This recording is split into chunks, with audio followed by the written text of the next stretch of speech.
Moving on to our next segment for the afternoon, and our next speaker is Vitalik. So this is Vitalik.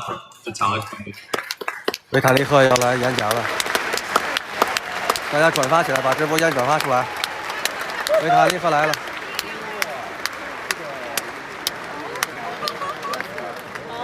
维塔利克穿的衣服很好看啊，穿的衣服很好看，大家把直播间转发一下。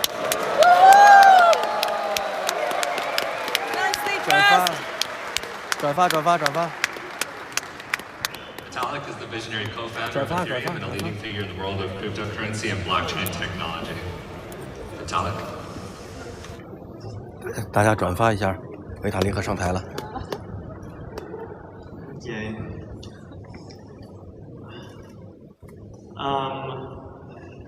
Okay, I guess I'm supposed to read this. With his groundbreaking contributions to decentralized applications and smart... Wait, what is this? How do I move slides forward? Okay, perfect, thank you. Oh, perfect, okay. Click.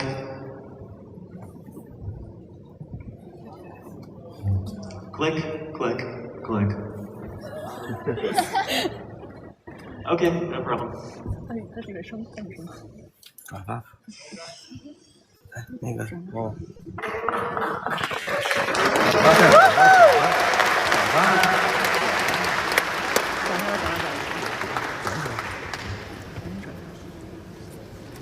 发朋友圈。感觉有点像奋斗。那个点我名字。你给我是吧？点我的名字。 点我名字。你在朋友圈发了？不是，也一样。第一个叫。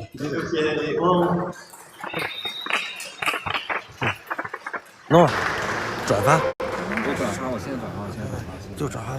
在哪？维塔利克来了，点我名字。啊？点我的名字就看见了。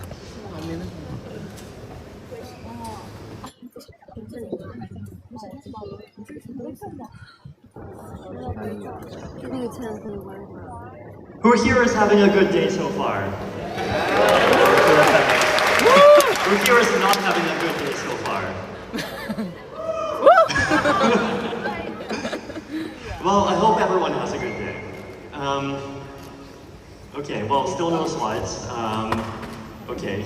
把直播间转发出去，大家把直播间转发出去。 So I'm Anatoly. I'm from Solana, and today I'm going to tell everyone about why the most scalable blockchains rely on nodes running on powerful servers.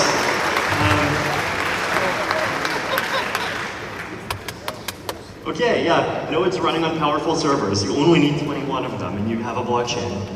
You can process thousands of transactions a second.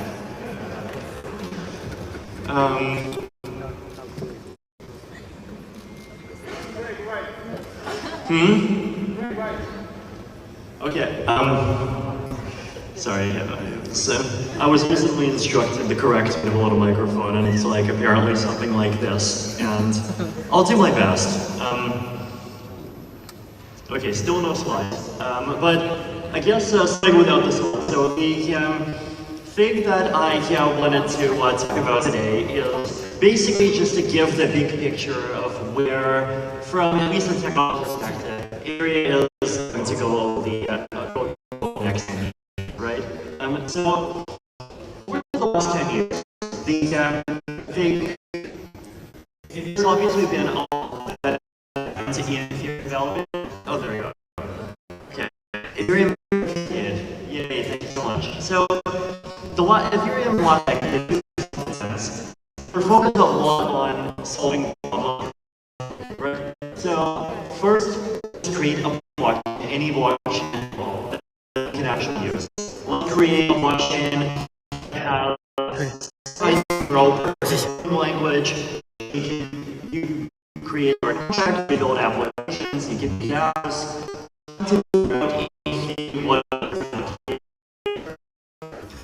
Underneath the ability process and through channels,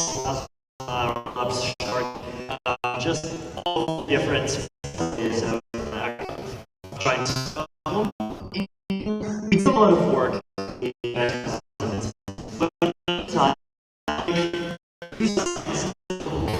This has still been reviewed.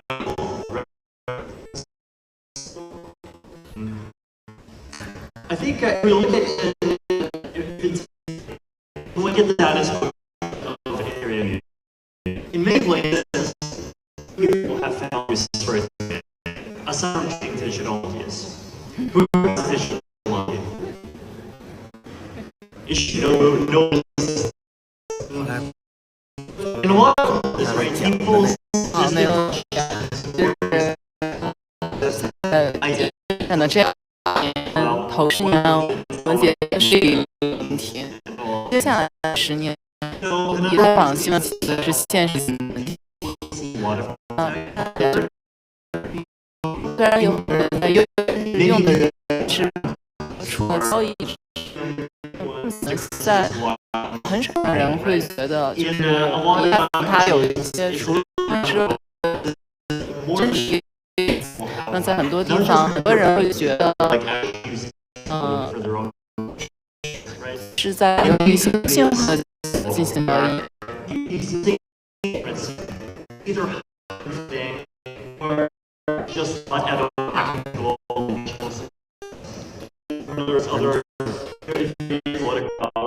And for a lot of people today, cryptocurrency is still offline. For payments, for doing or for savings, or sometimes even for the basic and DAOs, things like organization together in groups.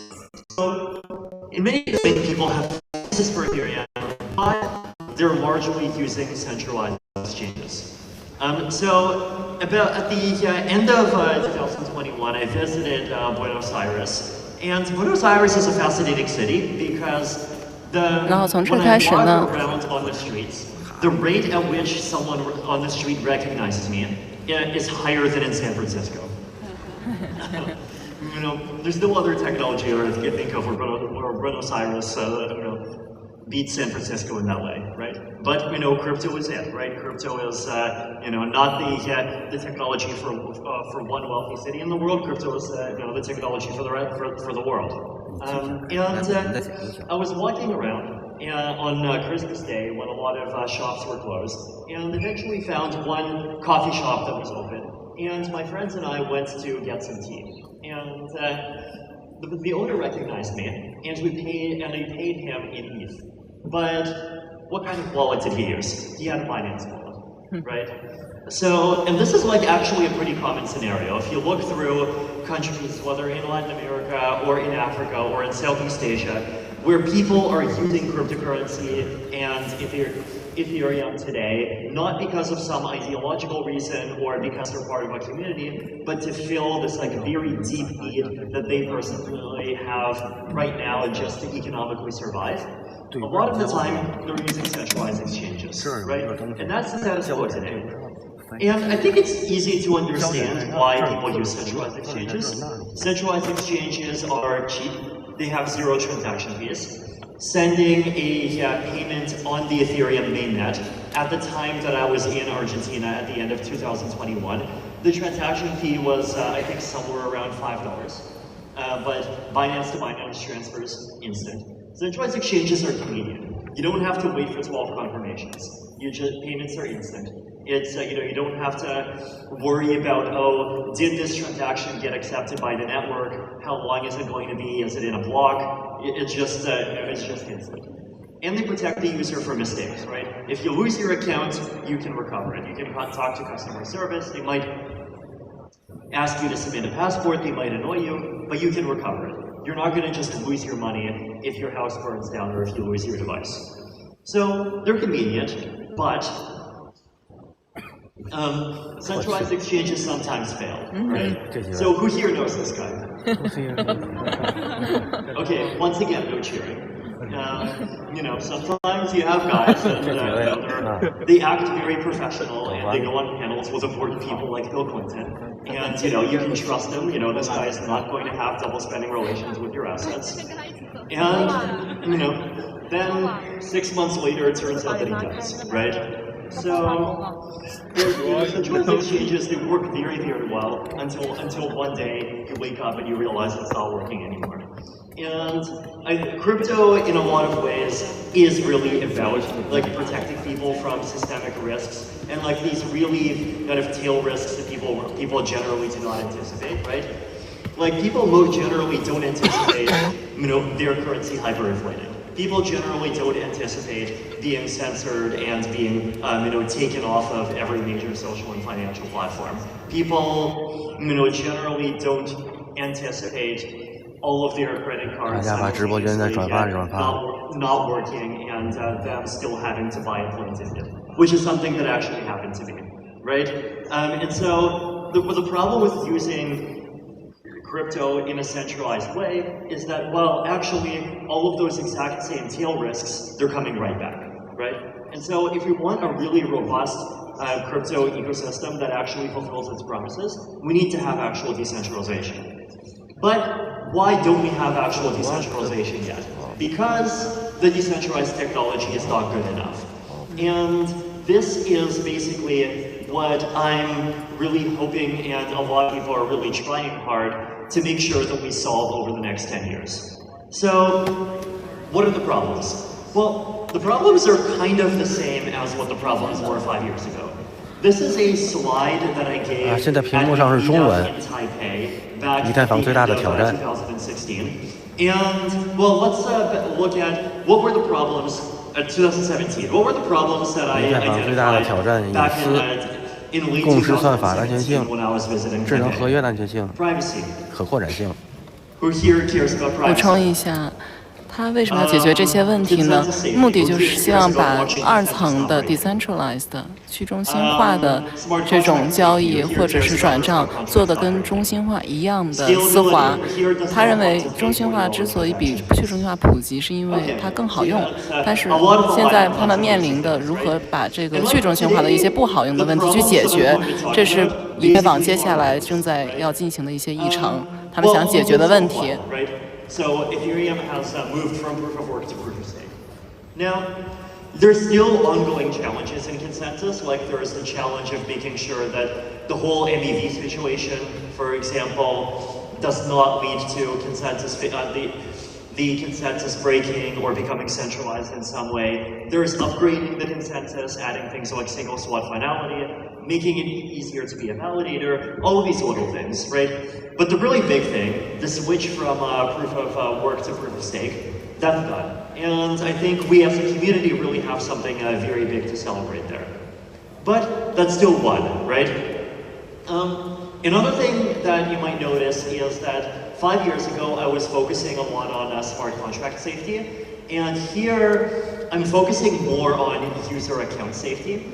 And I think, both of these are important. I think the reason why my emphasis here is changing a bit is basically that, like, back then it was still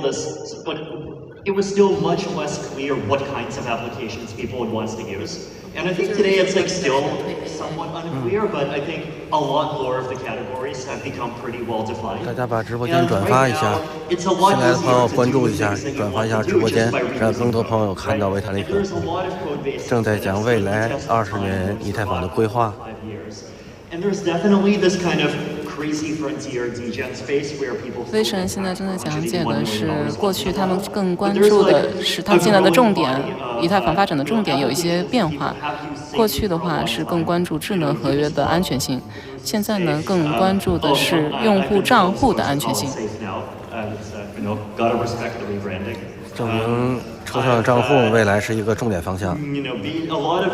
Basic infrastructure, ERC20 contracts, wrapped ETH. A lot of things have kind of stood the test. 回去我就把账户抽象专门再做课程，一定会火。是，但是现在账户抽象有很多的坑，那也请大师到时候去讲解一下。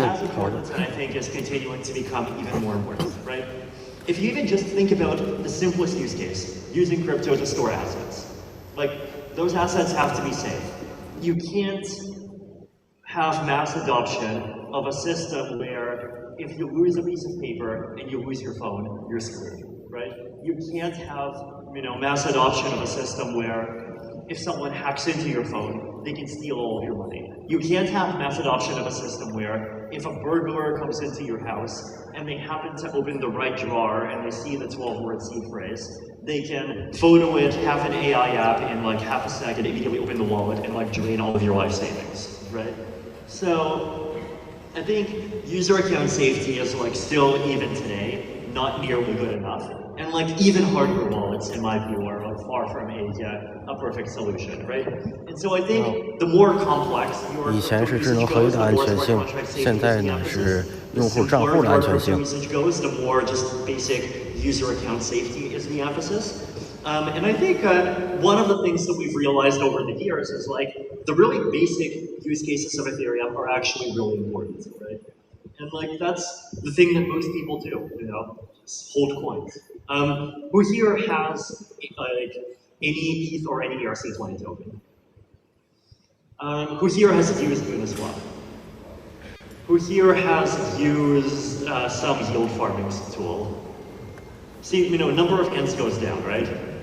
So it's still important, but like the most basic thing, and especially once you go to like people who are really depending on this for their lives, right? It just is keeping your assets, being able to make payments, holding on to your identity in the future, and just all of this really simple stuff, right?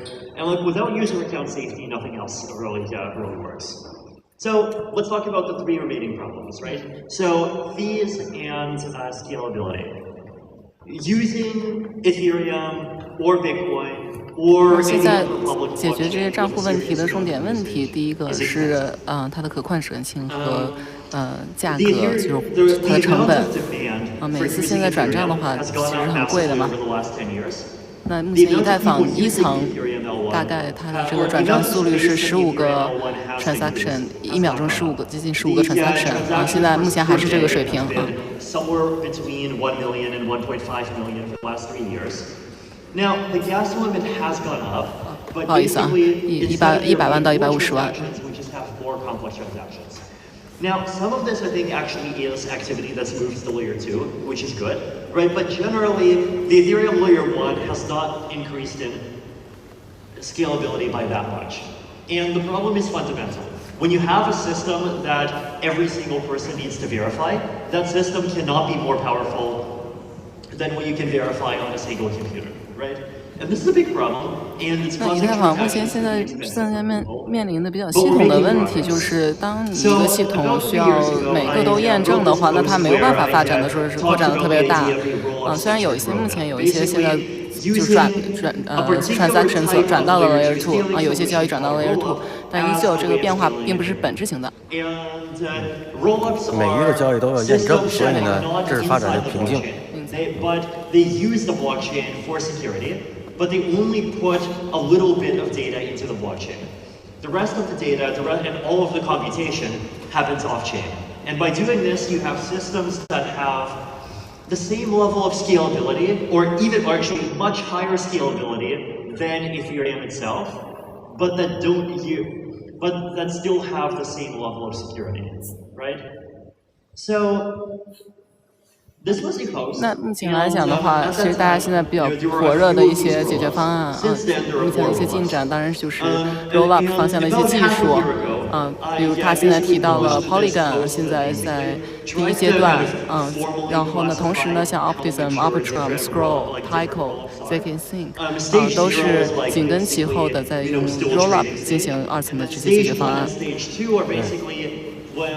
那目前来讲的话，现在卫生只是在对以太坊目前的发展做一些总结，关注一些2层技术的朋友可能不会觉得这些话题太陌生。And as of about 2 months ago, Polygon is our stage 1 on mainnet, and all the others, so Optimism, Arbitrum, Scroll, Tyco, ZK Sync. I've been told that if I don't mention Linea, someone's going to get angry. So I'm supposed to mention Linea as well. They're very close behind, right? So, So actually a lot of progress happening, and I think like we can actually see, right, how, you know, with like not after the merge was finished, all of the work really switched over to getting scalability working, and we're making huge amounts of progress, right? 5 years ago, proof of stake was something that, like, you know, the trolls on Twitter would say, ha ha ha, Ethereum promises proof of stake, but it keeps never happening, it'll never happen. Now we're fully proof of stake. You know, 2 years ago, people would say scalability is something Ethereum promised, but ha ha ha, it'll never happen. Now, you know, we're basically, we actually have, you know, one working roll up with actual cryptography running things, and over the next year, we're going to have much more. EIP4844 is a feature of the Ethereum protocol, whose goal is to create more space on-chain so that rollups can have higher scalability. Not important to understand the details of this, but what is important is that with EIP4844, rollups will have much more space to store their data. 也就是账户抽象和4844回去我都要专门做一些内容。 So with all of these technologies stacked together, 对，这个听说过。多了一个不要钱的空间，好像是。 to somewhere between 20,000 and 100,000, right? So actually really huge improvements. So that, in theory, the numbers are really good, right? In theory, rollups give a huge amount of scalability, and that's amazing. But let's look at rollup scaling from the user's perspective. We have multiple rollups. So who here has an account on Optimism? Who here has an account on Arbitrum? Who here has an account on the Polygon ZK EVM? Who here has an account on any Starknet system? Who here has an account on OSPC? Linnea. Amazing. Bitcoin. Aptos. Bitcoin Satoshi's Bit. Okay. The US dollar. Starknet Cairo, yes. Okay. So a lot of people are on a lot of different systems, right? And the rollup that you are on might not be the same as the rollup that other people are on. What if I have points on Optimism and I'm trying to pay someone and they're only on 淘宝出来同款定制的。是吗？啊，有那人说这朋友们下单啊。So let's say 把他这衣服搬到淘宝。 I want to pay you, and you might even have an address on Optimism, but your ENS name is on Polygon ZK EVM, right? What if I'm on Kakarot and I want to trade some coins into a different coin using some decentralized exchange, and that decentralized exchange is on Linnea, right? So there's like a lot of these very concrete user experience challenges.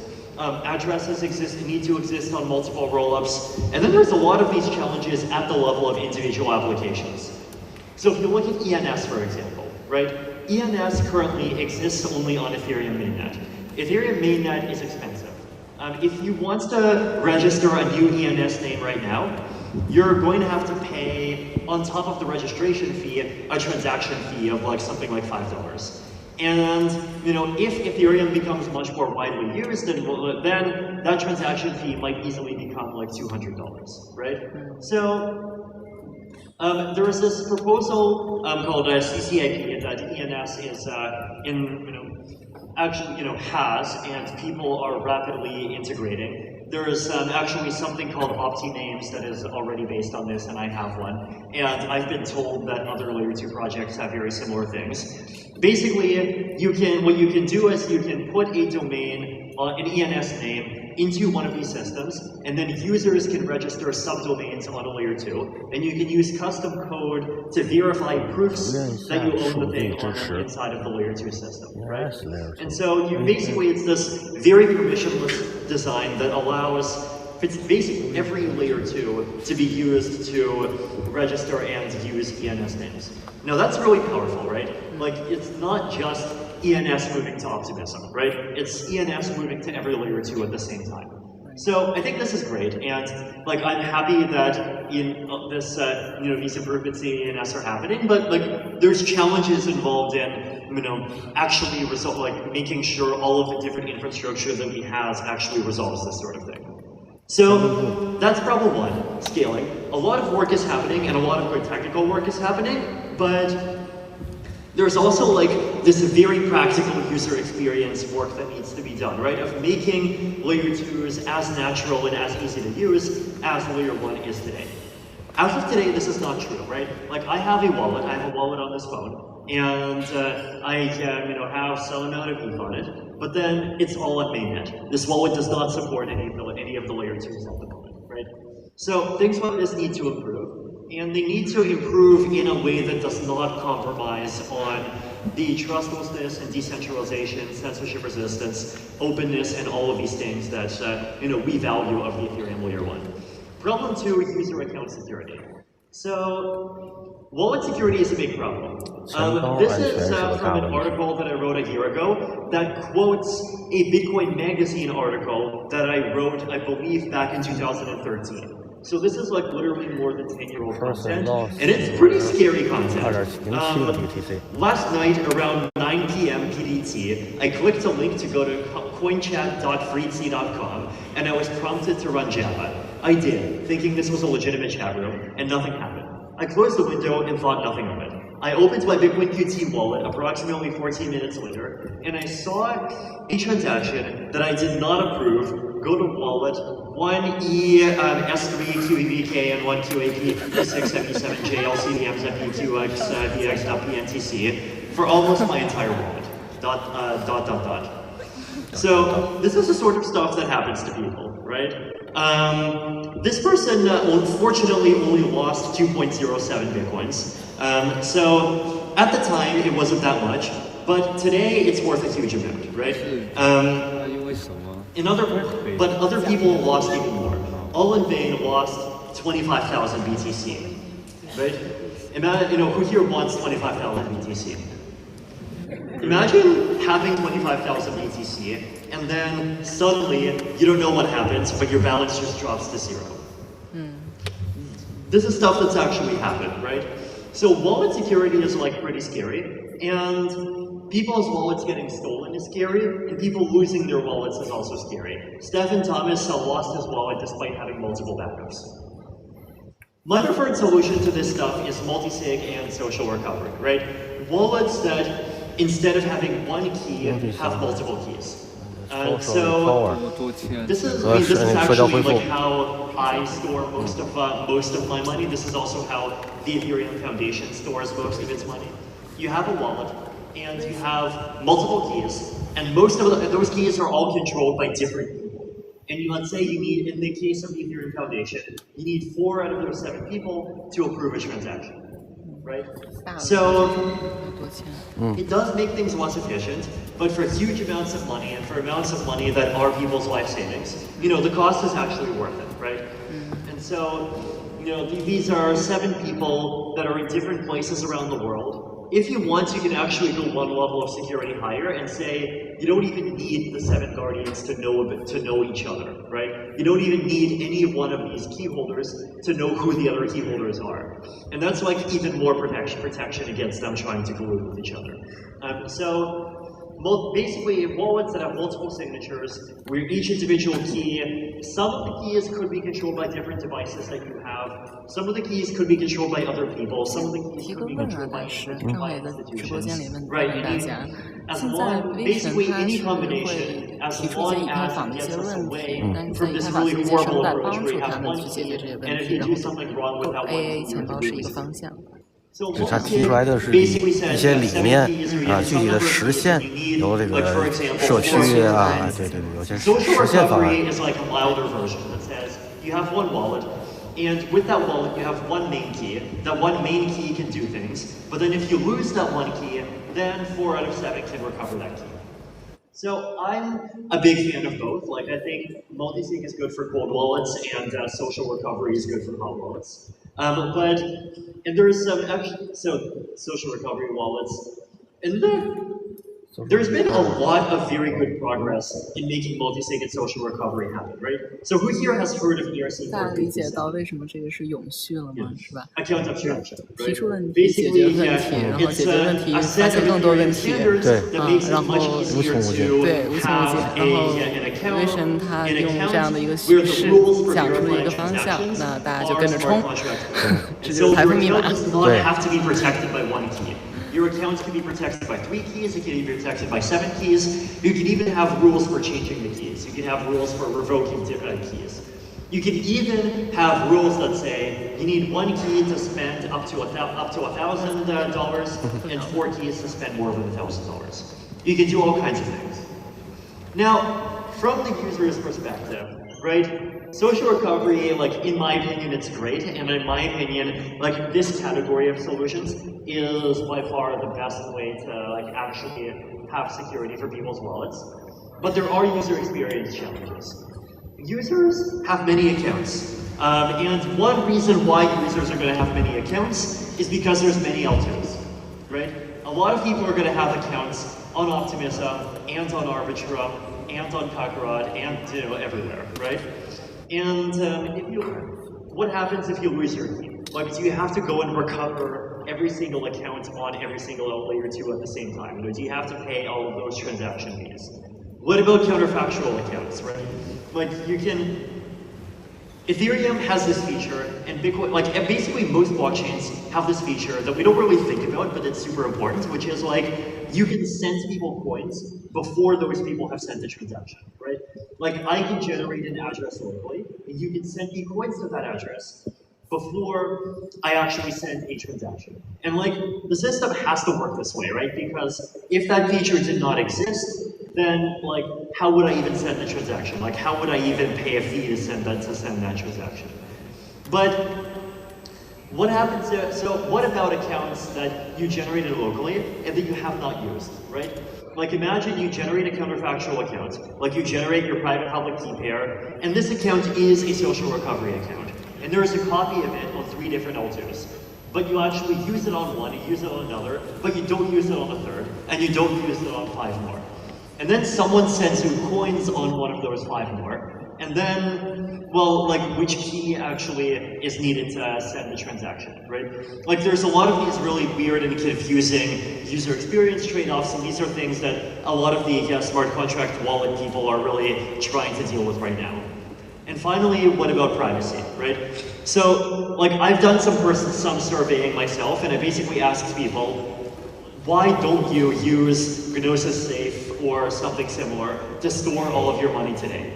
The biggest answer is privacy. Like, they did not, even if they trusted their family and friends to not literally steal their money, they still did not want their family and friends to see every single transaction that they make and every single asset that they have, right? So can you have a social recovery system or a multi-sig without needing to, or in a way that makes sure that the guardians don't actually see what they're guarding, and in a way that the guardians don't see each other's identities? You actually can, but it involves some pretty hard math. So problem 3, privacy. So cash payments have been a basic feature of human civilization for thousands of years, right? Cash has basically been the way that most in-person commerce has happened. And privacy is a human right, and privacy, in payments, we haven't even needed to talk about it as a right because it's just been a default, right? For 3,000 years of human history, there hasn't been a way to have anything other than a form of cash that actually has privacy. Now, digitization is, rapidly eroding our privacy in pretty much every sphere, right? And I know that, normally I'm not really a fan of bashing the World Economic Forum, and, I think people sometimes go too hard on them, and they're they're a forum, they're not, the secret guys that control everything, but, in that forum, sometimes they say things that are pretty scary, and this is, this line, welcome to 2030, I own nothing, I have no privacy, and life has never been better. I think it's up there, and I think it's kind of representative of, this kind of mentality that I think is too common and kind of worrying, and it's, basically, it's like the default direction that, unfortunately, I expect digitization to take, unless we try really hard to actually make sure that digitization takes a better direction, right? Digitized systems, by default, don't have privacy. You have to like add cryptography on top, and you have to like actually try to make the digitized system private. The central bank digital currency proposals that I've seen, generally, they don't really have like real privacy, right? Like they sometimes pay lip service to it, but like in reality, the central bank can see everything that each person is transacting, right? And even outside of privacy, like if use identities, right? Like Google can see everything that you're logging into, you know? It's like basically every single app that is being created, it's like by default it's being created in a way that has no privacy. And like this, many different forms of privacy all across the spectrum that have just been an unthought and kind of unconsidered default that everyone has assumed exists as part of our civilization are just rapidly falling off a cliff. And I think the crypto space is possibly one of the very few spaces, possibly the only space, that is in any kind of position to actually offer the world a realistic alternative to this. Now, there's problems on the other side too, right? So if you think about the privacy of cash, it's easy to anonymously move $1,000, but moving $1 billion is harder, right? Now, with digital cash, well, it turns out that, you know, digital stuff is slippery, and it's like it's as easy to move $1 billion as it is to move $1,000, right? And like, this is actually a challenge, right? Like it's, like digital privacy at the, or privacy of cash transactions at the very top end of the scale, you know, it does also end up causing a whole bunch of problems. And so there was this is a slogan by, you know, from Julian Assange, right? And he basically said, you know, that the ideal world from the cypherpunk point of view is a world that has privacy for the weak and transparency for the powerful. So can we have a world where privacy for, you know, small amounts of money and privacy for just regular transactions is an actual reality, and like really a reality, like not some like stupid fake privacy where there's actually a backdoor. Real privacy, no backdoors, like only you see the things that you're supposed to see. But at the same time, you know, especially for the largest of the transactions, have like some kind of transparency and traceability, especially you know, in cases where something that like everyone agrees is a hack or a theft happened, for example. So there's actually a lot of interesting research in making something like this possible, right? I think one of the things that people keep chronically underestimating about zero-knowledge proofs is just how powerful the technology is, right? Like sometimes people think about cryptography as being this technology that does complete anonymity. And sometimes people think about cryptography as this technology that like enables total verification and tracing. But the reality is, like, zero-knowledge proofs are really powerful, and they let you engineer incredibly clever combinations of both at the same time. So, proof in innocence protocol, this is a really fascinating example. Basically, the way that this works is, imagine a mixer, right? So something that works like Tomato Cash. People put their coins in, and coins come out. Now, let's imagine that you, as an individual depositor, wants to prove that your coins are let's say you just want to prove that your coins did not come from a scam, or or from a hack, or from, you know, something that's clearly associated with North Korea, right? And you want to prove that without actually publicly revealing, you know, the link between the coins you're taking out and the coins that you're putting in. It turns out that you can, right? You make a zero-knowledge proof that says, I'm one of these three, and I'm not one of these two. And this is something that can be automated, right? And you can make a system where, by default, everyone that participates in one of these privacy systems, they make a proof that proves that, you know, they are not one of the the payment that they're taking out is not one of the payments that came in from, you know, Crypto Scam TV, or like one of the official lists of transactions that get flagged as suspicious. And you know, they get a very high degree of privacy. And then the people that actually are associated with these thefts, well, they're not going to be able to make this kind of proof because, well, they are one of the hacked deposits. And so they're going to get a much smaller set of people that they're mixing their coins with, right? And so this is like one example of something where people have privacy by default, but like if the ecosystem coordinates around kind of boycotting the coins that come out of that are associated with a particular set of events, they are able to do that. And the amount of other coins that those coins are able to mix themselves with suddenly becomes much smaller, right? And so suddenly, if you steal $1 billion, well, there's a lot more friction associated with trying to move that $1 billion anywhere further, right? And this is something that a bunch of different development teams are working on, right? So there's the Chainway team. There's Amin Soleimani, who helped instigate the original Tornado Cash. He's got privacy pools continuing to do some great work on this. There's actually a bunch of projects that are starting to go in this direction. And like I think this is a really interesting educational story of like how zero knowledge proofs can like actually give us privacy for the people, and at the same time, like these like more complicated security and verification guarantees at the same time, right? Like you can prove that you're not one of the bad guys without revealing everything about yourself.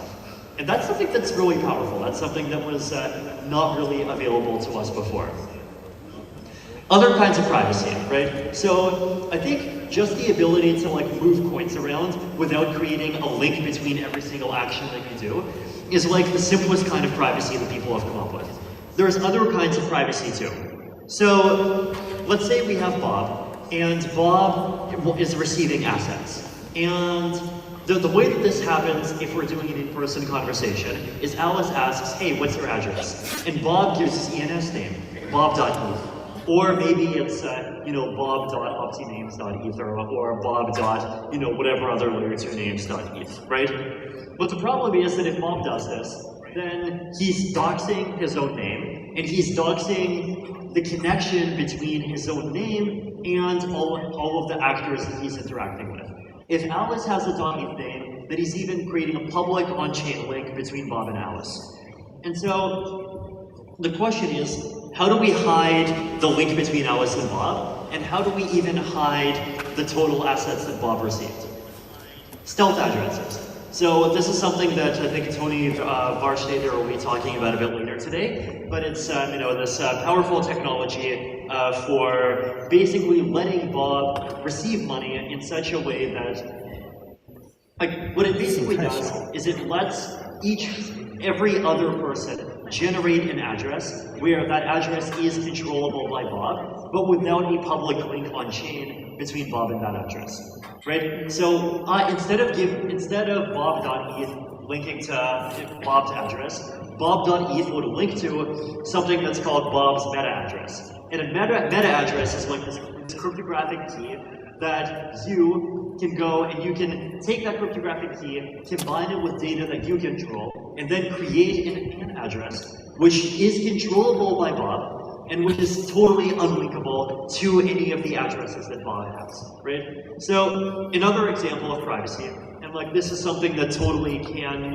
be done, is being done. There's already teams that are working on it, and like this is another really important thing, right? Like if you imagine, a charity or a political activist group, wants to collect funds, like you don't necessarily want to like dox each and every person who sent money to that organization, right? And with stealth addresses, you actually can improve some privacy there. Can we make social recovery privacy preserving? This is a fun one, right? So imagine you have coins that are inside our privacy system, and you want to, at the same time, have a recovery system. So if you lose your key, you can switch the key to something else. Well, this seems unsolvable, right? It's like you want to give your guardians the ability to change the key, but then at the same time, like you want to not create a link between all of your different assets. Well, it turns out that we can, right? So ZK social recovery, the basic trick is we separate the concept of an address that holds assets with the concept of a key store, right? So a key store is going to have logic for what is the spending key and what are the rules for changing the key. If you want to recover, you do things with the key store. And then your assets are going to be in separate addresses, right? And if you want to spend from one of your addresses, you provide a zero-knowledge proof. That zero-knowledge proof contains a pointer to the key store, but that pointer is a private input. So the computation of verifying that you're authorized to spend your assets according to the current conditions in your current key store today, all of that logic is done privately inside of a zero-knowledge proof, right? So it doesn't actually get revealed to the outside world. So, conclusion, right? So ZK starks rule everything around me. ZK starks are like this super important technology that is enabling pretty much basically everything that I talked about, right? So scalability, ZK rollups, so, Kakarot, Linnea, ZK Sync, Polygon, all of this stuff depend on ZK snarks. Privacy depends on ZK snarks. Social recovery at the same time as privacy enables even more clever ZK snarks, right? The people who were in Zuzulu before this, ZooPass, and Zoopol, the zero-knowledge voting system, depended on snarks, right? So we know identity systems that preserve privacy depend on snarks, right? So ZK snarks are basically this technology that's like, I think that it's as powerful as blockchains, and it's going to be as important as blockchains going forward in the next 10 years, right? So that's kind of an overview of the main technological paths that I'm seeing happen over the next 10 years. And I think the interesting thing about this is that the problems that we're solving are basically the same as the problems that I talked about in that slide that I gave in Taiwan at the end of 2017, right? Privacy, scalability, security, same sort of, okay, fine, we solved proof of stake, we still have the other three, right? The problems are very similar, but the solutions are, I think, they've advanced a lot. And I think the biggest advancement is just how they've moved from theory to practice, right? Like, are any of these things possible? Someone in 2017 could have said yes. But in 2017, we did not know when, ZK tech that's powerful enough for people to actually use is going to come, right? Like in 2017, I personally thought that, ZK AVMs were at least 10 years away. Then, probably like 15 years away. 6 years later, we have running ZK AVMs on mainnet, right? It's like, ZK snarks are probably, aside from transformers, they're like the one technology that's actually shooting way ahead of people's expectations, right? And I think it's kind of important and healthy to, reevaluate and in an optimistic direction just how much we can do if we actually use all of these technologies properly. And it turns out that we can do quite a lot, right? We can actually make blockchains that are much cheaper. So transaction fees would be able to be back below 5 cents again. We can have applications that preserve people's privacy, and not just financial privacy, but also privacy for identity systems, reputations, all of this social recovery stuff, everything. We're going to, we can actually have account systems that are much safer, and we can basically get to the point where fully decentralized technology actually is comparable on a pure user experience basis to what centralized systems offer today. And I think decentralized technology, we can actually make it superior to what centralized systems offer today. And so once we have that, then people will actually be, even the kinds of people that really depend on blockchains today are going to actually be able to use blockchains without needing to use centralized intermediaries, right? And I think that's powerful, and I think that's really important, and I think it's amazing that that there is actually so much more clarity now around the paths in each of these individual directions than there was even 2 or 5 years ago, right? But the challenge is there's just a whole bunch of technical work that needs to be done, and there's a whole bunch of people that needs to actually keep working together, right? Who here is actively developing an Ethereum wallet? Who here is talking to everyone else that just raised their hand?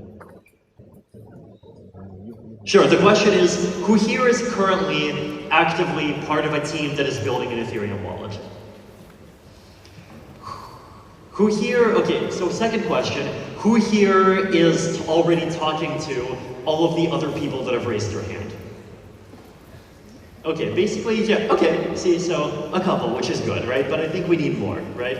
Like, if we're talking about, like, getting Ethereum across through the layer 2 transition and through the privacy transition, like, this is something that requires standardization, right? This is something that requires wallet builders to be working together on. This is something that requires ENS and applications to be working together on. Existing stuff that exists, like applications, like lots of applications don't support smart contract wallets. Lots of applications don't support ERC 1271, which is how you do off-chain signatures for everything that is not a basic ELA, right? Lots of applications, they don't even, like, they're not even standards compatible. Like, they only support MetaMask and they don't support other wallets because of, like, just one tiny thing, and, like, their testers did not even think of testing it in Brave, right? Like, there's still a lot of these little things that have to be solved, and, like, even more of those things are going to have to be solved in the future. So there is, like, a really important need for, I think, people in the Ethereum ecosystem to keep collaborating and working together even more as we get through all of these technical transitions that are needed to actually, like, take all of these theoretical technical benefits and turn them into, you know, properties of Ethereum that regular users coming into the ecosystem for the first time actually get to benefit from and use, right? It's easy to make an alpha. It's much more difficult to actually standardize something across the entire ecosystem, right? And I think that's probably still one of the big social challenges that the ecosystem has left, right? Like, we talk a lot about coordination, and we talk a lot about funding public goods, and funding public goods is super important.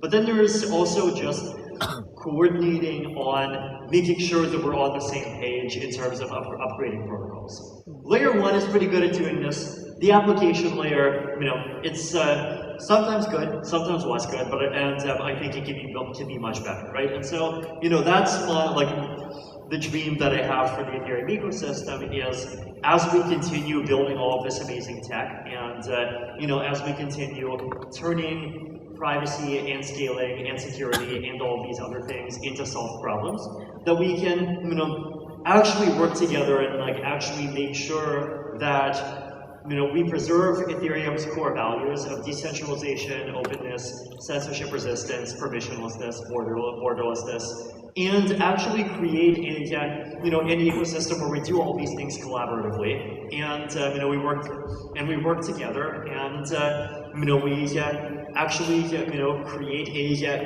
a beautiful Ethereum stack where all of these problems are actually solved for people 5 years from now. You know, no matter which L2 you're on, and no matter which wallet you're using. So, thank you.